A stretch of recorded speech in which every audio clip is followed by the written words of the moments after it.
the ball, but in the end the referee judges that it had just carried for a goal kick.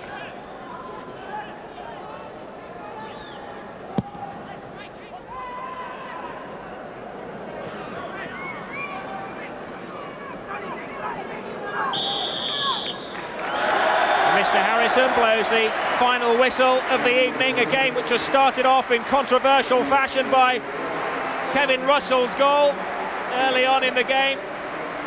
Handshakes from the managers. It's been a good spirited game in the end, despite the sending off of Paul Masefield in the first half. And poor old Paul Harrison, centre player off, gave a controversial goal, booked a wrong player, and then an eventful start to the second half, a goal within something like 13 seconds.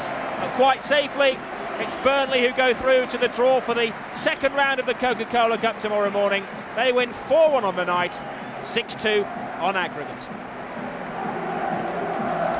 Well, an exhilarating performance by Burnley, some really lovely stuff, quick and incisive football, and no one reacted quicker than Adrian Heath in setting up the opening goal for Kevin Russell. Now, what about the referee's role in it? Because the linesman clearly signalled for an offside. My linesman quite clearly indicated an offside, as there was no forward anywhere near to take advantage of that. The ball was going through to Kieran, the goalkeeper. I acknowledged my linesman's signal and shouted to Kieran to play on advantage. For some reason, Kieran didn't play on, and he must have thought I belonged for the offside, and unfortunately he picked the ball up, so I penalised him for handball outside the penalty area. Bet you thought it was Christmas Day, didn't you? Yeah, you know, they don't come along very often, so when it did, you know, I was really pleased. Were you in a state of shock? I was for a few seconds, I must admit, yes. What were your words like when you saw the ball had gone into the net and the referee had allowed it? I don't think I could repeat them on the TV, to be honest with you. There was about wasn't just one player offside, about 3 or 4 players offside.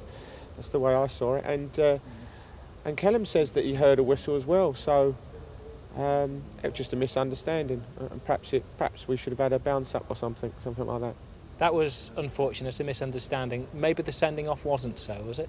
I don't know. I mean, I know the boy Paul Masefield. We took him from Stockport. I've been working with him for the last 3 months. He's a lovely lad. He's got nothing malicious in him at all. He just mistimed his tackle. To be quite honest, I thought perhaps some of the Burnley players overreacted. It was serious foul play, in my opinion. That's it, basically. Are you angry at all inside? No, of course not. These things happen. We just hope they iron themselves out over the season. We knew we wasn't going to win the Coca-Cola Cup, so we'll go in and win our league now, I think.